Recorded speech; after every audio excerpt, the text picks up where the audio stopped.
Alright, I will call, are you 17?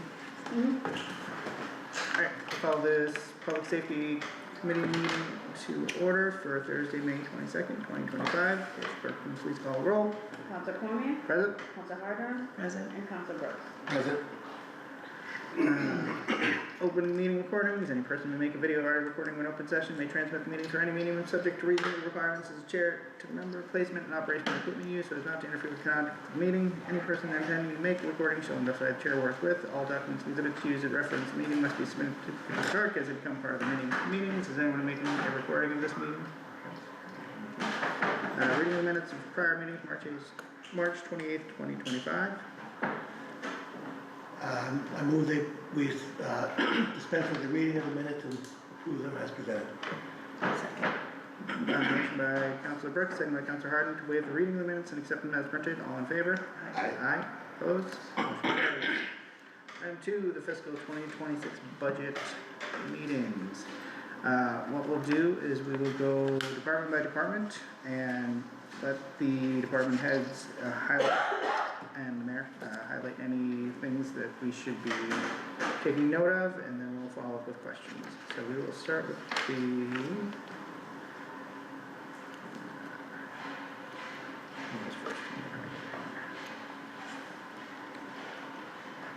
the health department. No, sorry, not the health department.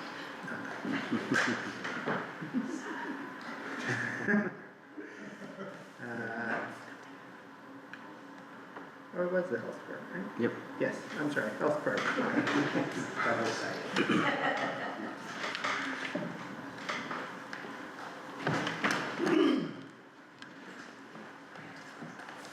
Thank you, Mr. Chairman. Just as an overview of the budget as a whole, the overall budget for the city this year has a 2% increase over last year's budget. There are variations as to how much fluctuates between which department had an increase versus others, which line items increased versus others. When the auditor and I were working on the budget this year, all expense line items were really made off of the trends that we were seeing over the course of the last couple of years. Our revenue projections, we did the usual, as always, where we took about 96% of the average of the last 3 years for those revenue line items in order to present the budget that's fully balanced that's in front of you today. Related to the budgets that you have before you today, going before the council shortly will be some free cash appropriations for the overages and certain accounts that are there due to fluctuations that took place within the fiscal year for various reasons, from cost fluctuations in the market, from inflation to staffing issues, vacancies, injuries, and such on from there. Those related to the departments you're going to be seeing today. Fire department overtime will have an overage appropriation request of $260,000. That's mainly due to staffing changes, due to deployments, injuries, vacancies, the recalls for mutual aid with the brush fires that we saw this past fall. Same thing with the police department, mainly due to staffing changes from vacancies and injuries. That has a free cash appropriation that will be coming soon before the council of $170,000. Those we anticipate won't be as big of a need coming up, as we do currently have several individuals at the fire academy that should be graduating between now and September that will make us fully staffed once all those graduates come through, that will alleviate those concerns over there.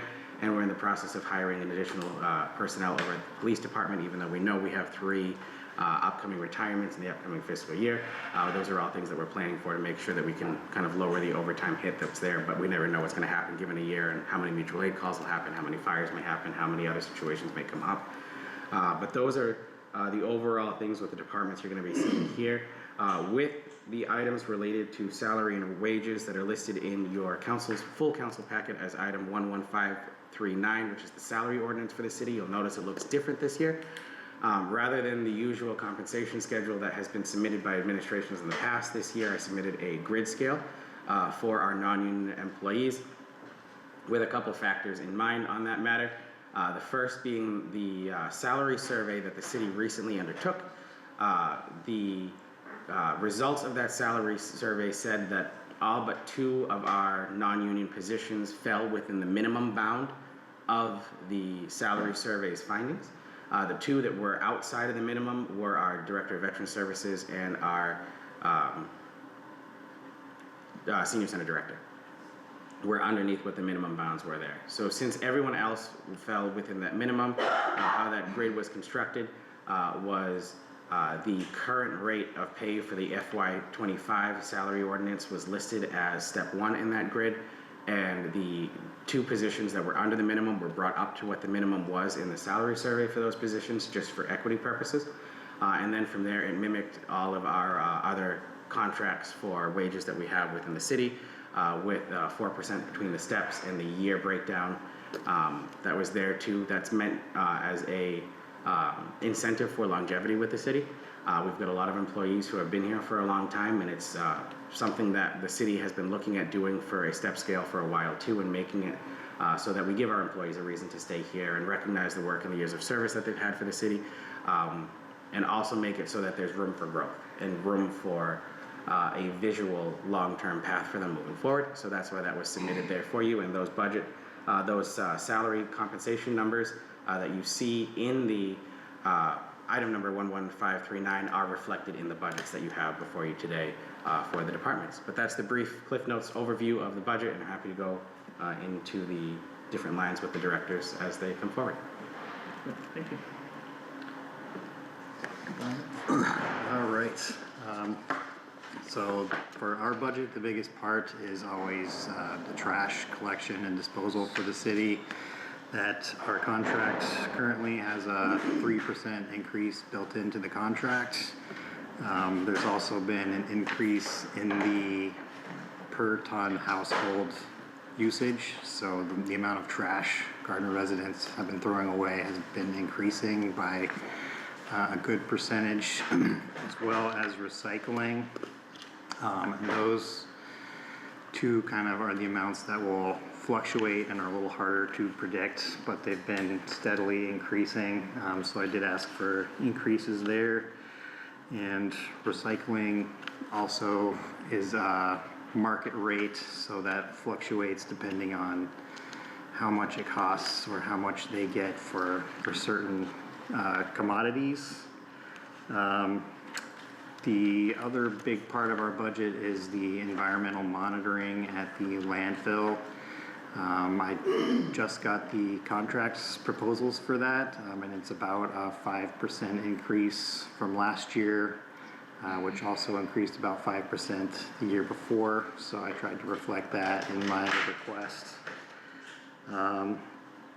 Another development on our budget is that we've had an open admin position that we do not plan on filling, so that's going to remain open.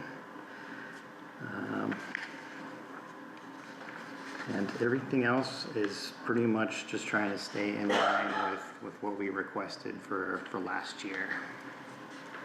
Just for clarification purposes, that landfill is the solid waste landfill, so the dump Yes, on solid waste West Street. Just because it can be confusing sometimes with the 2 landfills we have, that's the solid waste one. The landfill closure account and the solid waste account are on page 7 and 8 of the welfare packet. I broke out the budgets just for what you were meeting on today, just to make it easier. And those are again in the enterprise account, so anything that doesn't get expended out of that account just falls back to that account. And we do the annual free cash appropriation in the fall when free cash is certified into the landfill closure account for their monitoring services as well. And one thing I'll add is that we are looking at trying to get funding for some major repairs on the landfill, so we're also trying to build up the free cash we have available for that, so that we can start taking a look at those.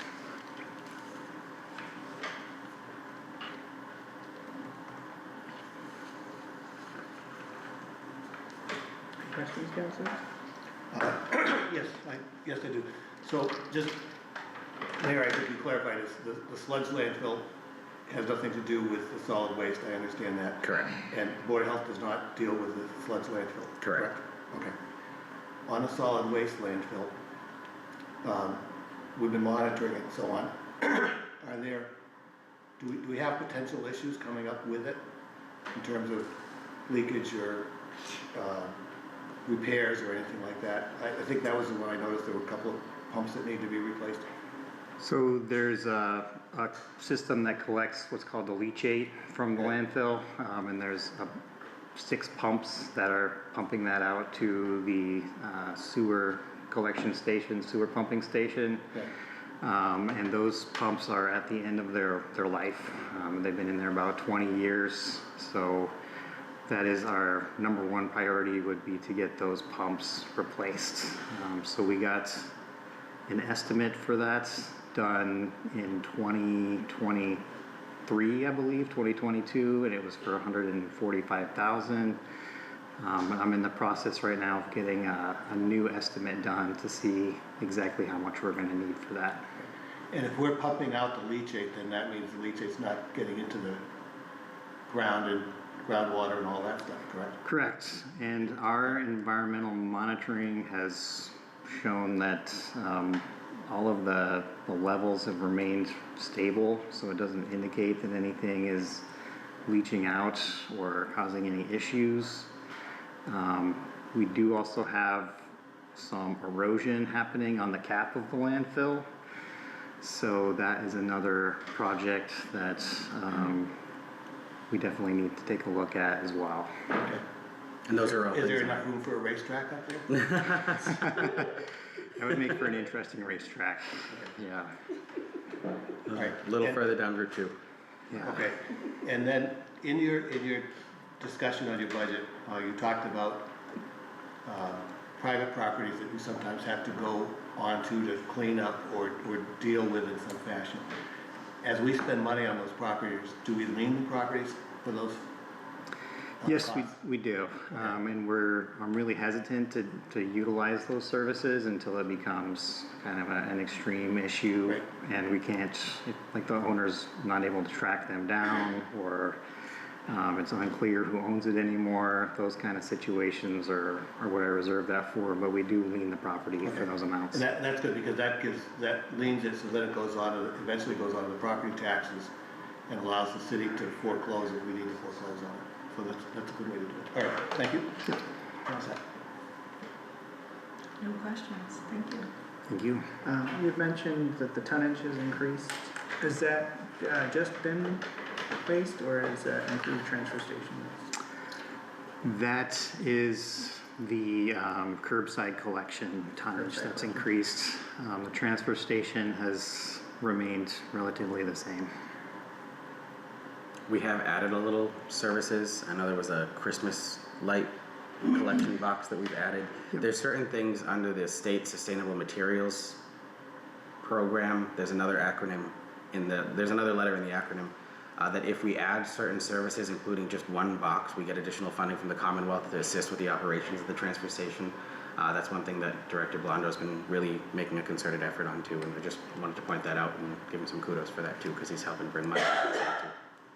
Yeah, to add on that, we just got a new shed out there from a grant from DEP from that program. So I am every year trying to get every grant I can get for improving recycling and hopefully reducing what's actually being thrown away. So And what's the admin position that you're leaving open? it was our License Commission Clerk. License Commission Clerk. That has been open since I think about February. Yeah. And it's just being absorbed by someone else at the moment? Yes, so it's been absorbed by the other admin and the assistant director and myself. I have no other questions. Further questions, councilors? All right, thank you. Thank you.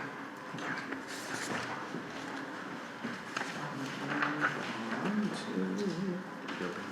the building department. Next.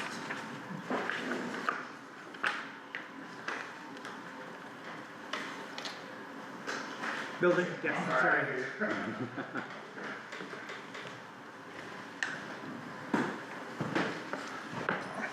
Morning, councilors. Morning. Overall, the request is, like I said earlier, based off of trends of the last couple of fiscal years that were there, where we were able to fit certain things in. You'll notice that there are some encumbered accounts. Those are accounts that either have open POs for them or have plans for them too, but I wanted to include them there so you could see the longer term plans for the departments that are in there. The one thing I will point out that we unfortunately weren't able to accommodate this year that the director requested, but it is something we should be working towards in the long term, is a full-time plumbing inspector versus the part-time that we've had right now. That inspector does plumbing and gas. They're only in up to 20 hours a week currently. That does make it so that it could hold up certain permits, especially with new construction and needing sign-offs on something like that. It's just something we weren't able to afford at this time, but I do agree with the commissioner that that is something that in the long term the city should be working towards, planning toward. And I do want to publicly thank Commissioner Zupa for the work that he's done with the city. His last day with the city is this coming, not this Friday, but the following after.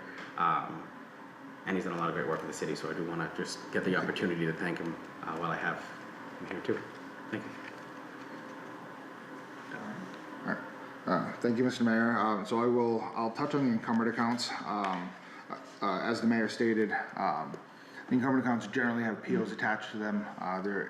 Many of them are for our decorative light poles that we see downtown. The lead time on getting those poles in varies dramatically, depending on when they're ordered. And they can be pretty costly as well. So that's why you see the encumbered accounts. I want to thank the mayor for, it looks like there's a slight bump and an increase in the alternate inspector salaries. As the inspectors remain with the city for longer periods of time, their earned time off for vacations increases. So that's a line item that I would expect to see incremental increases, or the need for incremental increases in the years to come. If an inspector takes a day off, a sick day here or there, we don't really need coverage, but we do need coverage if an inspector's off for an entire week. The overtime, I understand, we don't have a lot of money in the budget this year for overtime, but moving forward, that's something that I would encourage the city to look at a little further. Now that the inspectors are union members, they also get a minimum call-in time should they have to come back in of 4 hours. Generally that's going to be the wire inspector for fires, lights down, things of that nature. So that's something I would encourage the city to continue to look at in the years to come. That's really about all I have for now. We are looking at a vehicle replacement. We have a vehicle that failed inspection. That's something that I would say within the next year is something we would like to try to accommodate for the department. Questions, Councilor? I really don't have any questions, but I want to say you've done a really good job, and I'm sure you missed, and you've helped me a lot in my ward, and I want to thank you. Well, I appreciate you saying that, Councilor. I thank you for it. It's been an honor, and I've expressed this to the mayor on several occasions. This is my hometown, so it's been an honor to serve and protect the city of Gardner. It's not a job that I take lightly, so I am thankful for that. Thank you. Yes, thank you. On new vehicles, you requested a new vehicle. Yes, sir. Which is in the budget, I understand that. When did we last get a new vehicle? So the last vehicle was purchased as a used vehicle. Yep. It's a 2019, it was a used vehicle. It was approximately 5 years ago at this point. The vehicle that is in need of replacement is a 2010, if I remember correctly, 2010 and 2011. So we haven't replaced vehicles in a while. Not within the building department, correct. Okay. Yes, sir. Yeah, I know it's one of those things that if you can get by with it, you get by with it. Yeah. And unfortunately, some of the vehicles tend to have a little bit of lower mileage, but it's the salt and the sand, and now we have a better maintenance program in place for the vehicles. So DPW does a tremendous job doing the vehicle maintenance, but now we wash them and clean them more regularly as well, so that's all part of the preventive maintenance. So hopefully what we have here now, minus the new vehicle, is something we can stretch out a little further. Thank you. And I do wish you well. Thank you. Worked with you in Fitchburg as well as Gardner, and you will be missed. Thank you, I appreciate you saying that. Thank you.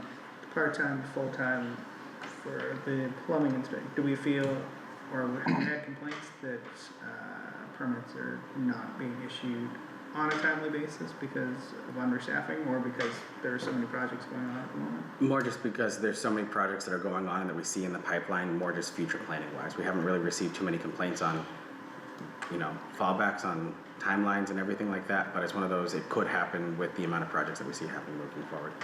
So I'll add to that as well. Being only a 20-hour position, the inspector's here 8 to 12, Monday through Friday. There's a lot that he can't get to in the afternoons. And even more so than permits not getting issued, it's a delay on inspections, because he just simply can't get to them in the afternoon. In order to do the job to its fullest and provide all of the documentation that's required, so if an inspection passes or fails, we cite the specific codes, and then we also do a narrative. In order to do that and do that properly, it needs to be a full-time position. Our plumbing and gas inspector is hands down one of the best around, but he's entering retirement again for a second time, so we do have the position posted as part-time. But in order to do the job the way it's intended, he simply can't do many aspects of the job within the 20 hours. Any questions? All right, Thank you, Council. Thank you for Appreciate your it. service to the city. Police department, next.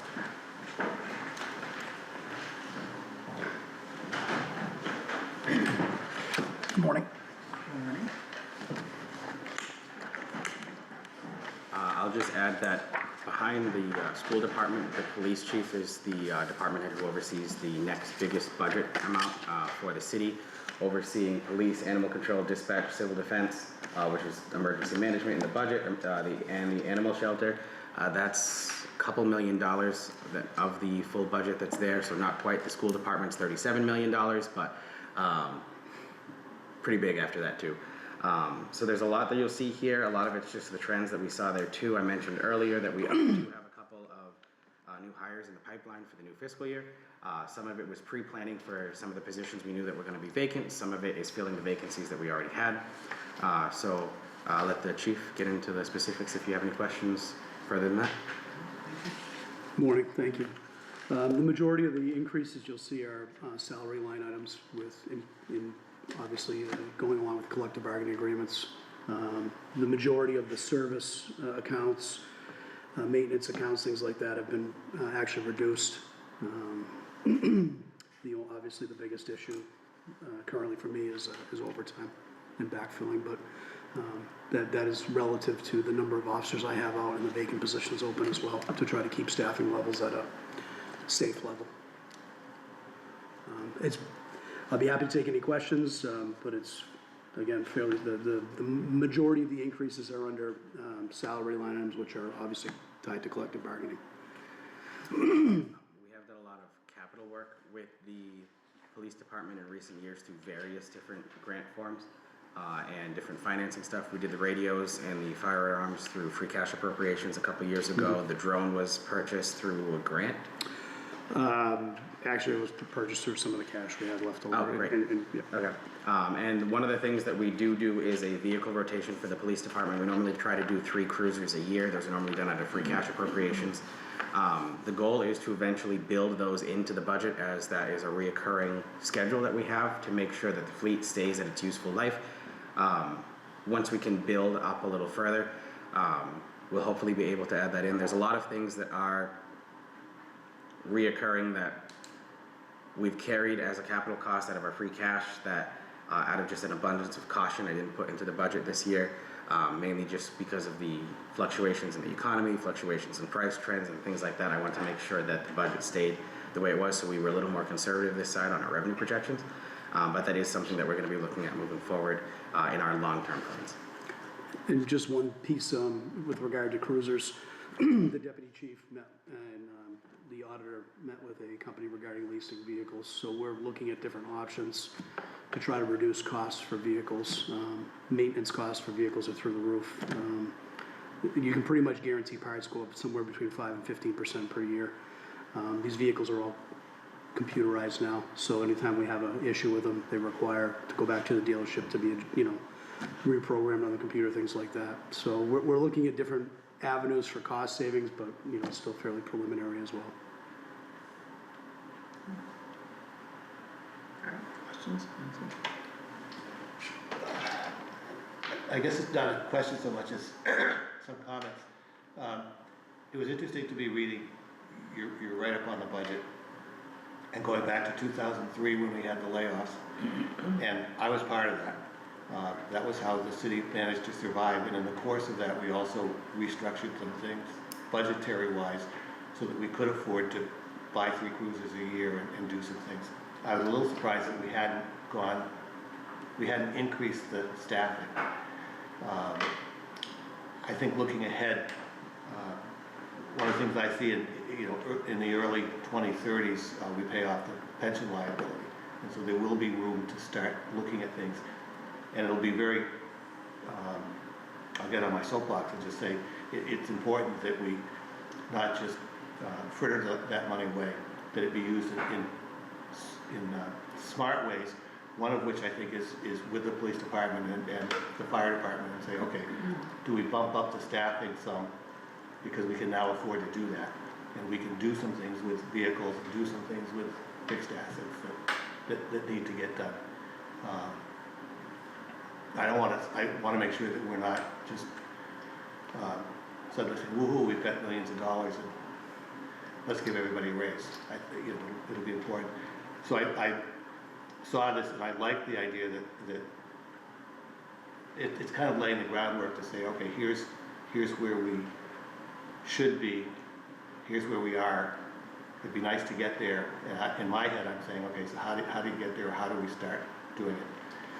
Oh, thank you, Counselor. I appreciate you bringing that up. I mean, it's certainly something the mayor and I have had numerous conversations about. He realizes the need. Obviously, the budget's the budget, and the money is money. We understand that. I'm very proud of our people in the police department. They do a lot with with what they have, and I really couldn't ask for any more than they do. They all step up. And I think obviously with less personnel and more coverage on things, you're gonna see an increase in overtime with stuff like that, because this is a 24/7, 365 type of operation.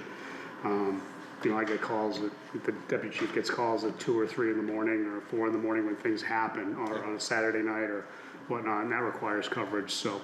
But anyway, but you're right, I mean, statistically, we should be in the mid-40s for full-time officers. We're authorized for 33 from top to bottom. It's a definite, I have probably delusions of grandeur, but like I have all kinds of thoughts in my head. If we were able to increase positions, we could dedicated traffic units. We could certainly use another detective for general investigations and some narcotics work. Community policing outreach. I mean, there are a lot of things that we want to do, obviously, but there are limitations. So I appreciate you bringing that up, Counselor. And I was gonna say, when we went through that experience in 2003 for the 2004 budget, I was impressed with how well city employees kind of worked together. We were in a tough situation, and we had spread around the cuts, and I can't say that employees were happy, but they were accepting of the fact that there were things we had to do, and needed to be done. We worked our way through it, brought back people, and tried to keep things going. So I recognize that in a lot of places it's been, and when we get this windfall, I think it behooves us to make sure that we spend it wisely. That'll be for the next chief. But thank you, Counselor. I do appreciate that. But you're laying the groundwork. Thank you. You're kind of, We really, I mean, I like to think I left a little something behind.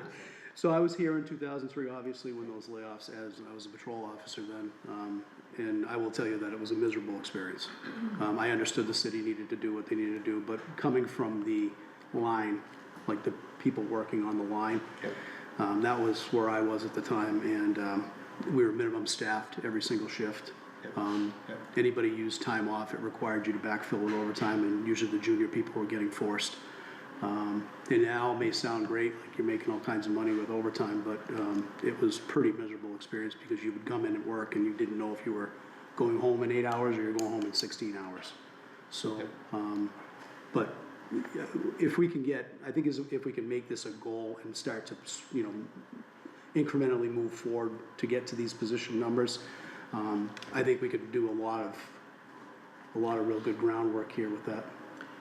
If I could add to that too, the as the chief said in his write-up, and you'll see it in the fire chief's write-up too, by both FBI standards for the police department and NFPA.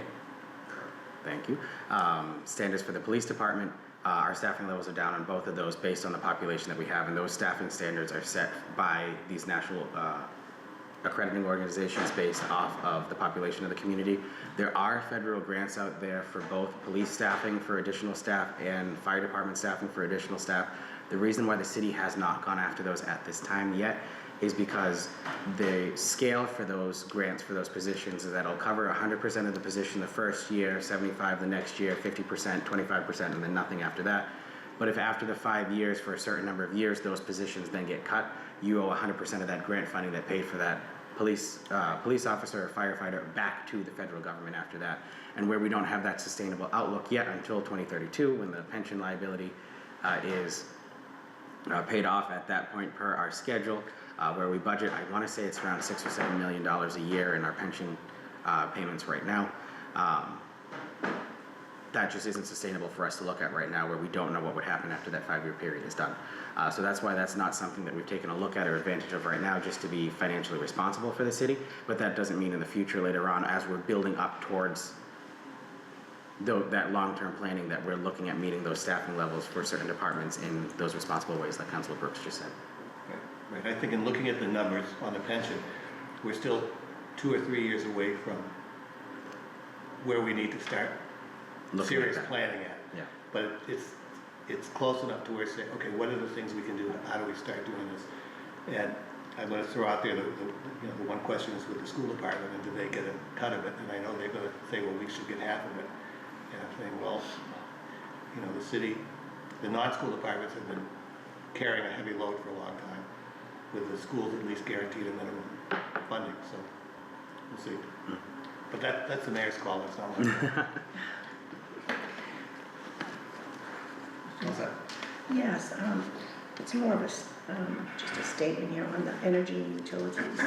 It fluctuates every year. You know what, this is really not that bad for the size and what you do. And I have a friend, she just paid an electric bill for a very small home, almost $1,000 for the month. So this is very impressive. I mean, obviously, the building is open, 24 hours a day, Sure. 365 days a year. So, I mean, lights are on where they wouldn't normally be on Right. in your house at, 3 o'clock in the morning. But yeah, I mean, it's certainly something that we try to take an active approach, conservation approach to. So, Good job. unlike the old, I still shut off Oh, me lights too. when I go around and shut off lights. So it's the father in me, but Yeah, it's just a different age group that the younger generation just leave them on all through the house, But yeah, I mean, we certainly try to, I mean, if I can hold off on something like an expense, that's not necessary immediately, we do the best we can with it. We evaluate, obviously, the building needs to be repaired, the building needs to be maintained, Department of Public Health standards, everything else. I mean, if the cells especially, if something is malfunctioning in the cells, we're pretty much obligated to fix that immediately. So, but we try to prioritize the best we can. I have a great administrative staff. I'm very, very, very fortunate. My executive coordinator is, she's like my right arm. So she knows the budget inside out, and we have conversations multiple times a week about the budget. Sure. So, Thank you. Are you finding it easier or harder to find good candidates now that we've changed? I will say the hiring process is streamlined. Candidates, it's coming along, but what I've seen, I think that the candidates that I'm seeing now, a lot of them aren't as serious as I used to see with the candidates we'd see coming through. This is a very serious job. There's a lot of attention to that, paid attention to that. I feel almost like the candidates we see coming in, like, I'm gonna give it a try for a while. Whereas when I started, this was my career, this was my path, this is where but I see a lot of people kind of dipping their toes in the water now to see if it's gonna work for them. And the job's definitely a little bit different, for sure. But I mean, we still bring in some great people. I'm very impressed with the officers we have, the trainees we have in the academy. I was able to bring back one of our officers who left 12 years ago for a change in career. He's older, like me, and he came back and said he wanted to work again, and I'm like, you know, you were a great person to work with. I'm glad to have you back. He has to go to another academy in his 50s, but I wouldn't do it, but he's fully accepting of it. So we are bringing in great candidates for the city. I would never reduce our standards to, you know, to get bodies in here. I won't do it. So. And that's something that we're seeing. I mean, we saw it somewhat while we were still in civil service, the caliber of candidates that we saw there too. It was just the trend that we're seeing right now across applicant pools, both civil service, non-civil service. But with Officer Rogers coming back, with the other recruits that we have, fingers crossed. I'm very hopeful what we have going on. We currently have one officer in the academy. We have an officer who started Monday, came from Florida. So the officer that started the academy Monday, he's in the Fitchburg State program, so he graduates mid-September. We have another officer, Robert, the officer I was just talking about. He starts the academy in early June. We have another recruit starting in July. We just gave another conditional offer to another one. We're trying to get him into August. We're trying to stack this as best we can and try to get everything in place so when the 3 officers do retire, we don't really kind of miss much of the heat. Robert, I switched his first name and his last name. He has 2 first names. Any other questions? All right, thank you, Chief. Good job.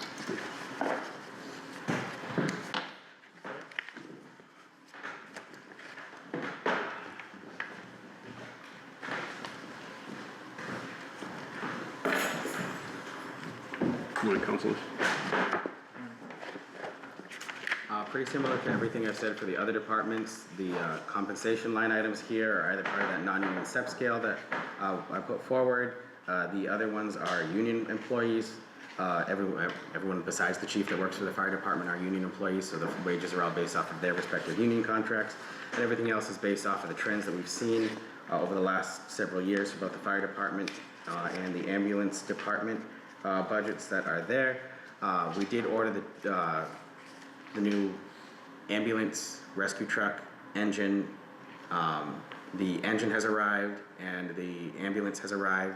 The rescue truck had a malfunction while they were driving it to us, so that is being repaired before we get it. And the ladder truck is still in design, so that's still a couple years out before we get that here too, but those will at least help us, hopefully help with some maintenance costs moving forward with the budget. Probably not in this fiscal year, but at least moving forward in the fiscal years after that. But other than that, I'll let the chief answer any of the more detailed questions that you have moving forward. Yeah, morning, thank you. Like the mayor said, I describe it as pretty much a level funded budget other than contractual increases. Nothing really different than the years past. To respond to what Councilor Brooks pointed out in the police department side here too, you'll see the long-term plan that the fire chief has put forward under the department request there too for where that additional staff could fall with an EMS coordinator, a group floater to help when someone's out or there's some other jobs that need to be done with the full 24/7 department. Everything from including a deputy chief. There's different things there that could be filled that if we were to meet the minimum staffing levels through the National Fire Protection Association. Thank you very much. The alphabet soup with government does get confusing sometimes, but where those would fall and what that plan would be. So that's why I've asked the departments to put those in their department request so that we could see the plan moving forward and be able to explain that now so that if we ever are at a point where we're able to fund those positions, there's at least a paper trail documenting this is why those positions are in there too. So that's why that's been included in there.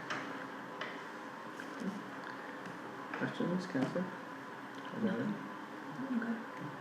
Councilor Brooks?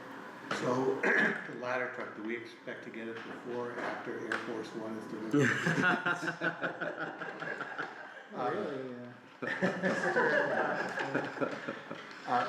Yeah, and just to kind of follow up on what I was saying to the police chief on, the pension being paid off and so on. I think what you're presenting here are some good ideas. And again, back in 2003, I know the fire department took a hit. I think eight firefighters were laid off at that time. And it was interesting to see how the firefighters among themselves chose to take a hit rather than let younger colleagues be laid off because of seniority issues and things like that. I do think it's important in figuring out what the final plan is. It's gonna be one of those where every department can't get everything they want, but it's kind of laying it out and saying, okay, what are the things that will make us better and how do we move forward with that? Because it's gonna be kind of found money, and I think we just have to be careful that we're not just tossing it in the air on frivolous things. And I know that's not how Gardner people think. We tend to be very tight with our pennies, not even dollars, with our pennies. And so I'm encouraged by this, and I think it's one of these things that we just start looking ahead and saying, okay, in 3 or 4 years, are there smaller steps we can take to do that? Yeah, you know, I was working at the time Yep. of the layoffs in the early 2000s. I was laid off in the early 1990s when we had Okay. that fiscal challenge also. And yeah, the firefighters always make it work. You know, we're there, we do what most we can with what we have.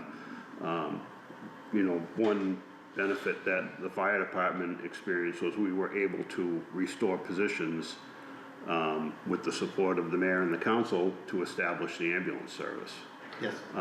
which is still, you know, it's running at no cost to the city. Basically, it's paying for itself, which gives us an additional 2 firefighters per shift. They're not always available for firefighting duties because they're on ambulance calls sometimes, but a lot of the time we can pull them away for firefighting duties. So that was a huge asset to the fire department and to the city to be able to do that, to at least offset some of the staffing losses due to the budget that we had previously. We had the ability to establish that service and create these dual role firefighter EMTs. So that's been a big help to our staffing situation.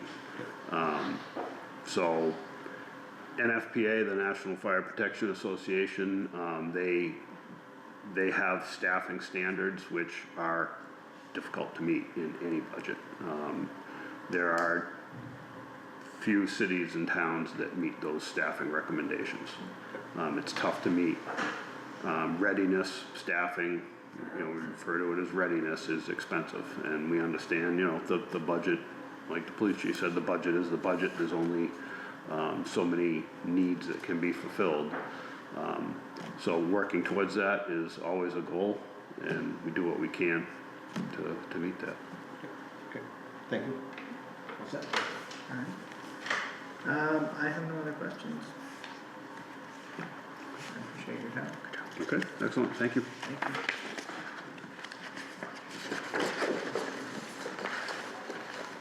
Any other questions or comments regarding the budget? Just if anything comes up in the interim, always around for answering questions too. So, I thank all the department heads for their time on that. So are we, just so I understand, are we recommending that the budget be approved as presented? Unless any counselor has any. I don't have any, I'm just making sure that's who we are. Yeah, we can. Okay. Someone wants to. Can we move that? Sure, so I'll move that we recommend that the budgets be approved as presented with no cuts. Second. Motion by Councilor Brooks, second by Councilor Harden to recommend approval of the safety committee budgets as presented without any cuts. All in favor? Aye. Aye, opposed? That motion carries. Next on the agenda is item 11531, communication from the mayor regarding the status of the city's parking meters. Thank you, Mr. Chairman. The Director of Purchasing is here. As, we got a couple department heads here who can answer some of these questions if you got them. How's that?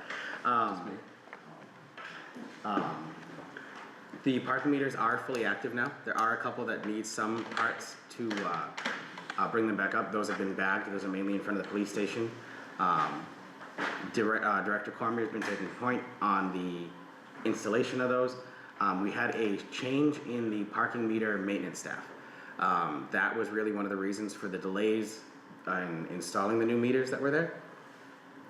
The previous staff member went out on injury leave, so was only able to do a certain amount at that point, and then when that staff member came back, was able to do a little bit before he resigned. Tom Roberts is our new parking meter maintenance technician that's hired by the city, so he works for the city treasurer's office, going around repairing and collecting. In the interim, Gilbert Gravel and Matthew Moore from the Department of Public Works were able to help install the remaining meters that were out there. Per the parking meter ordinance that the council has set, the safety committee sets the locations where the meters are located, and the full council sets the zone in which the safety committee can determine where those meters are located within that zone. There is currently one area of the city that does not have meters yet that per what the ordinance says and past votes of the safety committee meeting, we have to order more meters in order to meet the requirement, and that's City Hall Avenue. Everywhere else in the parking meter district does have the parking meters newly installed. The meters have been programmed. I see the director has the programmer as probably part of his thing. It costs around $750 per meter in order to order them. And that includes the housing, the internal computerized mechanisms, the domes over them, and the posts. The new meters, unlike the former meters that we got rid of, are not, when I say they're not the smart meters, I mean technology-wise, and that they don't connect to the internet. We were bleeding money out mainly on the internet subscription that each and every individual meter had prior to that, because each meter basically had a cell phone inside it, and that's how it connected to the internet. That's how they were able to do credit card payments. The new meters right now, you're able to put coin into directly, or they have a connection to an app, mobile app on your cell phone called Park Mobile, that you can put your credit card on that way and pay that way. That's used by several dozens of cities in Massachusetts and other communities across, quite frankly, the United States, to verify that for a credit card option. The color code on the meter itself will not switch from red to green if you use the Park Mobile app, mainly because the meter itself does not have that cell phone internet connection in that meter. That would be what it would need to connect from the phone to the meter to change the color from red to green. However, when the police department goes around and scans that meter, it will tell them if that meter is paid or not. So it's okay if the meter doesn't change from red to green. The police department will still know if you're paid or not on that one. But collections have been going forward with both the coin and the turnovers from Park Mobile, but I'll leave that more detailed description to Director Cormier. So just to go back real quickly, the installation of the meters was done by the DPW primarily. They did literally most of the work, so I think they deserve credit on that as well. But the mayor's right. Somehow I think everybody stepped back when I wasn't ready to step back, and they said step forward if you want to do this, and so I ended up with the parking meter kind of in general. Just a couple things. So they've been installed. There are some issues with the programming. So this is the programming unit, and basically this thing gets inserted into the coin slot, and it updates the availability, what you can pay on coin, how much you have to pay until you see it flip, and then how long you're allowed to pay the meter. So recently we did, I think we were able to get 180 of them programmed, but there's a few that aren't programmed. Some of that has to do with firmware within the actual meter. Some of it has to do with just the meters just being too old. So when they went out and did it, we had purchased a bunch of new ones, but we also backed in a lot of the old ones that could still work. So there are some, as the mayor said, that we need to do new, but there are some that we need to replace. There are some that are just so old we have to replace. For instance, there are two up on Central Street next to the bus stop that they can't get into the coin area. So it's so old they can't do it. So we did get a quote on, based on what DPW had presented for new meters, 15 new meters, 10 of the guts inside, and then some other parts that were needed to go forward. Some of those are being proactive, so obviously they're not emergencies, some are more of an emergency. Just to kind of piggyback on the mayor said, again, there was a group that was formed. It included business owners, include some department heads, as well as some some other individuals, and the idea was keep the meters, but we need to figure out a way to accept coins still and to accept credit card. Park Mobile is an app that we researched, and we did solicit multiple quotes from credit card companies. Park Mobile was the best one. When you use the Park Mobile app, though, just to be clear, there is a 40-cent transaction fee that's being questioned now. That is not by the city. That is a Park Mobile app. That's the convenience that Park Mobile will charge you to be able to use the app. It's not a city fee. Our fee is the actual 50 cents a half hour, which is what the council voted on a couple of months ago. Other than that, I gotta go back out and reprogram them all. I'm gonna try not to do it today unless I'm directed to, because it looks like I'll need a boat to do that. And I will say that the enforcement we have definitely seen has increased because we've seen appeals increase. The Civil Enforcement Department has probably seen a 600% to 700% increase in our appeals over the last 2 weeks. And it is a habit that we are forming again with the public to pay these meters, because again, in their defense, they haven't been paid for a few years. So Availability of parking on Main Street is just far more apparent now than Yeah. it was for a long time. Questions, council? Comments? I myself am not a big parking meter fan, as we know. Yeah. And I respect the fact that the council wanted, they wanted these parking meters. I myself at the time was approached by 1 or 2 storefront owners that wanted the meters. I think what you're saying is you have to retrain these people, because they just, I had a business down in South Gardner for 25 years, none of us ever parked in front. Yeah. You've got quite a few out there all day long, and that's their business. How do you retrain something like that is my question. So I'm kind of stepping back, seeing how it goes. I wish the best of luck to it, you know. I did want to say, if I can direct this to the chief, that I seen one of his ladies out there. I think she was checking the meters, which is, it's tough.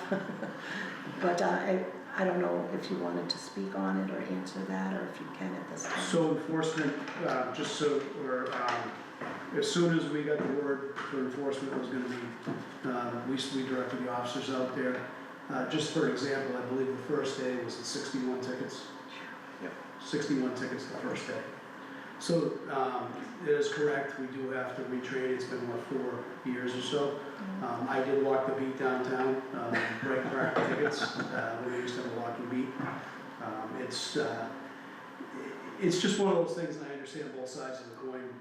The issue is that we need to regulate it so that businesses can have spaces there, because as we've seen over the last 4 years, that doesn't happen without regulation. So we realize that I've seen, obviously the 600 or 700% increase to Director Cormier probably wasn't really thrilling, but it's obviously a necessity that needs to be done, and I think we're back on track, like Council just said, that there's actually parking spots on Main Street. I mean, I stop downtown pretty regularly, and I've talked to some of the business owners, and they're just thankful they have parking spots available again for their businesses. So, any questions on enforcement or anything like that? Thank you. I'll just add, after that first day, I went downtown to talk to a few business owners, and you have to be a little brave to do that when they're parking meter. And it was funny, because I heard the same complaints about some of the businesses down there. That was what was coming. And when I talked to other businesses, they said, oh yeah, we got a ticket this morning.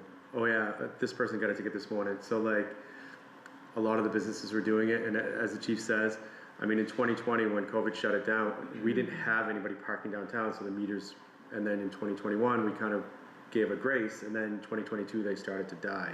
And then we worked on replacing the meters. So again, we're retraining people on what to do downtown as we continue to kind of grow parking in, on the exterior part of downtown as well. And it's just all the dominoes didn't fall at once. So that's what's the struggle right now. So part of what your letter's talking about is putting parking meters back on the City Hall app next to the post office. And those spaces have been full for the last 5 years. I'm assuming with post office employee parking. are we gonna have a problem? So I've spoken and met with the postmaster twice. Okay. The votes of the safety committee that have been done in the past that regulate where those meters go are for the first 5 spaces on City Hall Avenue. The remaining spaces on City Hall Avenue, are unmetered, as well as all of Connor Street is unmetered. Right. So she has informed the employees over there that where the unmetered spaces will remain to be after that. Okay. So we're just putting meters in the first 5 spaces? Correct, where they were before. Okay. The Which is the 5 closest to the corner. 5 closest to the corner, yes. Those meters were removed when we experimented with closing down Pleasant Street to provide some type of free parking alternative since we were closing all of Pleasant Street that summer.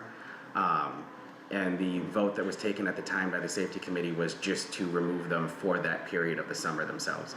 And then that vote has since now sunset, so that's why, following the letter of the ordinance, they go back in that spot.